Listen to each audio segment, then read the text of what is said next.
The All Blacks have just released their team to take on the Springboks in the first test of rugby's greatest rivalry at Ellis Park. All the things I'm saying there just shows how historical this game is going to be. We're going to go over the team, talk about some of the selections, talk about how close it was to my predicted team as well. This is going to be such a good game of rugby. I mean, the team they've selected is extremely strong.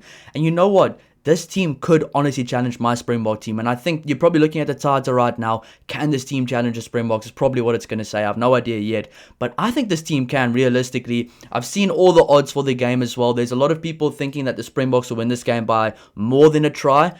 I think this game's going to go down to the absolute wire, to the death. It could be a 3-point game. It could definitely be a 1-score game. And I think, honestly, if this All Blacks team does click on the day and the Springboks don't, this All Blacks team could get a healthy win as well. And that's talking about my Springbok team, the Springbok team I know and love and I support. I am a die-hard fan. But this team right now, there's players on form, players playing the best rugby of their lives, players that are experienced, and players that are now finally in their prime and can deliver on a consistent basis. And I think the one thing we're seeing from this team as well, I will go over the team.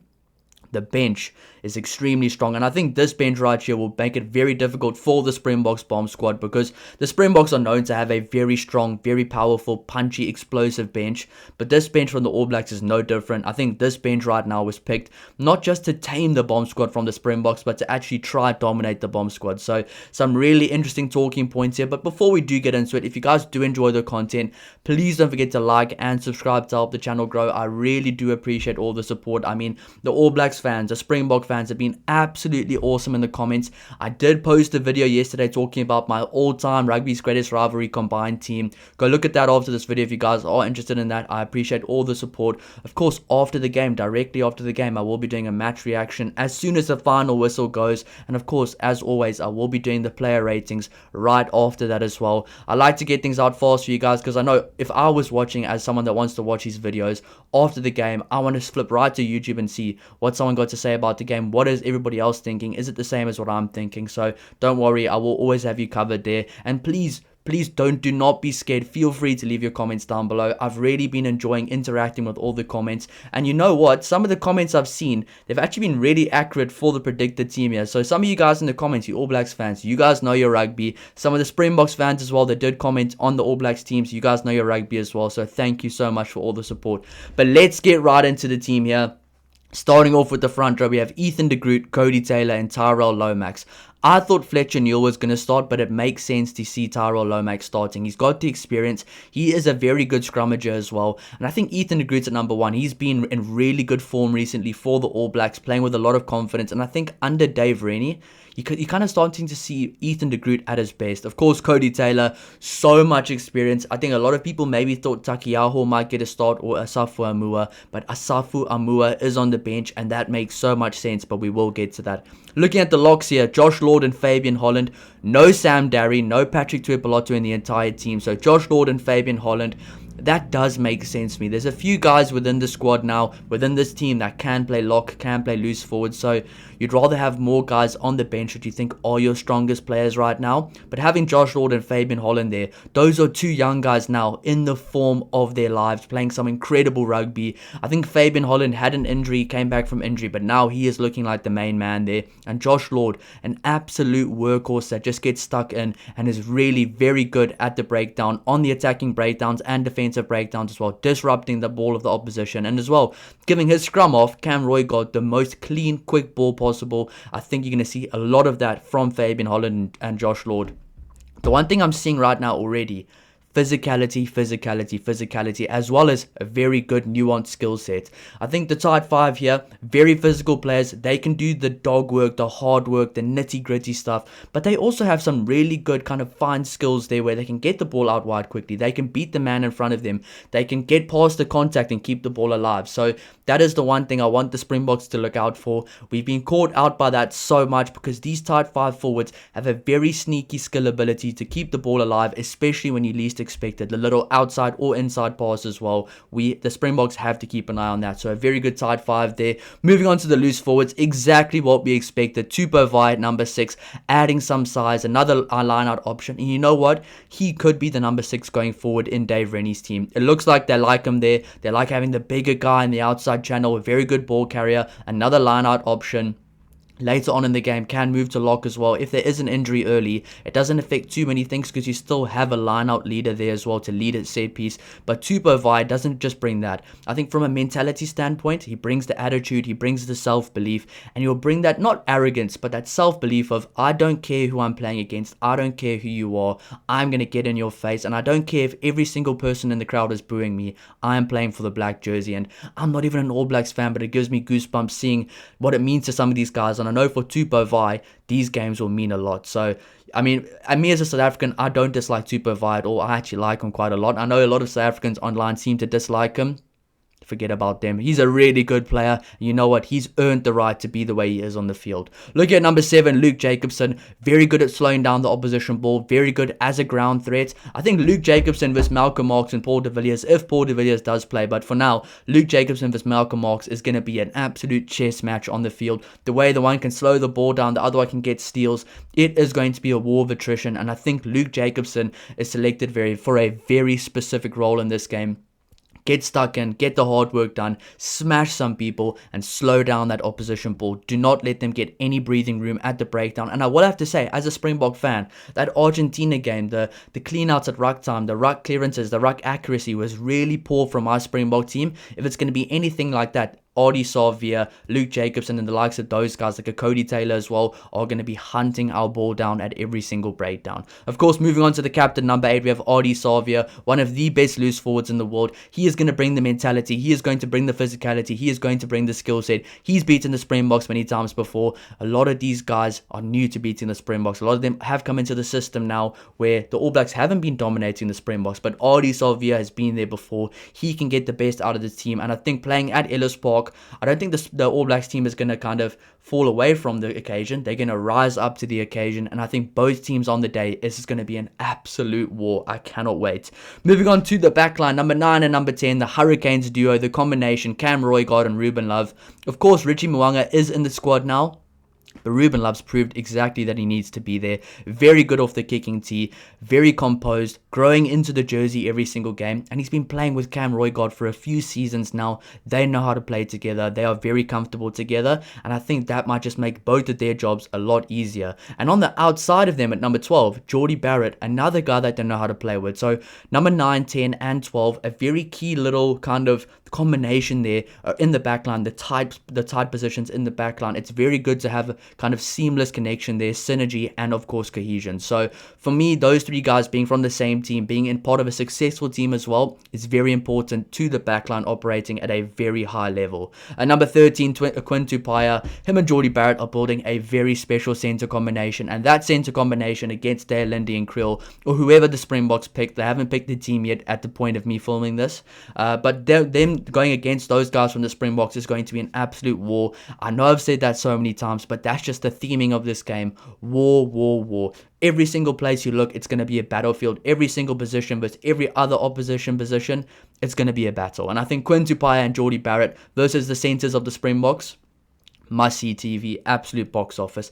Number 11, Josh Morby gets the number 11 jersey. We saw this happening. We did think this would happen. We did predict this.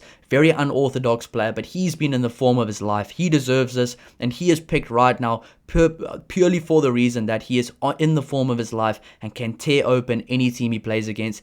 He's never played against the Springboks, so him playing against the Springboks now, he has nothing to fear. All he has to do is make them fear him and fear that, oh, there's this new guy that plays rugby in an unorthodox way. Let me go tear them to shreds. I think Josh Morby is one of those guys that the Springboks need to keep an eye on. Of course, number 14, Will Jordan, a try-scoring machine, one of the best number 14s in the world. And I think this series might just settle the debate. Who is the best number 14 in the world currently between Will Jordan and Cheslin Kolbe? It's going to be absolutely awesome. Box office TV. Will Jordan is the guy in the backline for the All Blacks. Him and Cam Roigard, I think, are the 2 main guys in the backline. But that being said, the combination between Will Jordan and Damien McKenzie, who's in the number 15 jersey, is so important for the All Blacks. The way they kind of seamlessly interchange between the positions. The one guy will one time take the second receiver, while Will Jordan works off his wing into a different type of fullback position, where Damian McKenzie sometimes takes first receiver. Will Jordan acts as the fullback there as well. They really fit together extremely well within this team. So Damian McKenzie in the number 15 jersey, very important for this All Blacks team. The way he attacks the line, the way he creates things with other people around him, and his kicking game is extremely valuable to this team. And I think he might get tested with that ankle being the way it is. The Springboks might just try go for the high ball early on and just absolutely test the living hell out of these two guys at the back. But I think they'll be fine. They're very good under the high ball as well, and they actually have a very good attacking kicking game themselves. Now moving on to the impact players on the bench, the front row players on the bench, Asafo Amua, George Bower and Fletcher Newell. I have to say George Bower is a bit of a shock selection for me. He's been very good in the club games, very solid, and I think that might just be why he is selected. Maybe a little bit more experience than Xavier Numia, but I was really hoping to see a guy like Xavier Numia here, the way he attacks the line, the way he uses his footwork, the way he's very good at scrum time as well, the way he's just playing with so much confidence. I'm pretty sure we will see him in some of the other games. I'm pretty sure the team will be changed every 2 or 3 games, maybe this whole season, so we will see a lot more of Xavier Numia throughout the year. But still, George Bower, a very good player for the All Blacks. Fletcher Newell, I thought he was going to be starting, so to have him on the bench, a big plus for the All Blacks. Of course, number 16, Asafo Amua. What more do I have to say? I've said it so many times. He could be the All Black secret weapon. The way he can just dominate any opposition player. He never loses a physical collision. He could be one of those guys that comes onto the field and causes havoc for my Springboks team. I'm very worried about him, but the one thing he needs to do, just get his fundamentals down, get his lineouts going, very good at scrum time, around the field, he will always dominate. So number 16, they're very good to see those 3 guys, 16, 17, and 18. The 2 other players on the bench in the forward pack, Anton Segner and Peter Lakai. Now, I thought it was going to be a 6-2 split. They've gone for a 5-3 split. This shows that the All Blacks aren't going to try to play away to kind of play for the Springbok style of play. They're going to impose their own style of play on the Springboks, and I absolutely love to see it.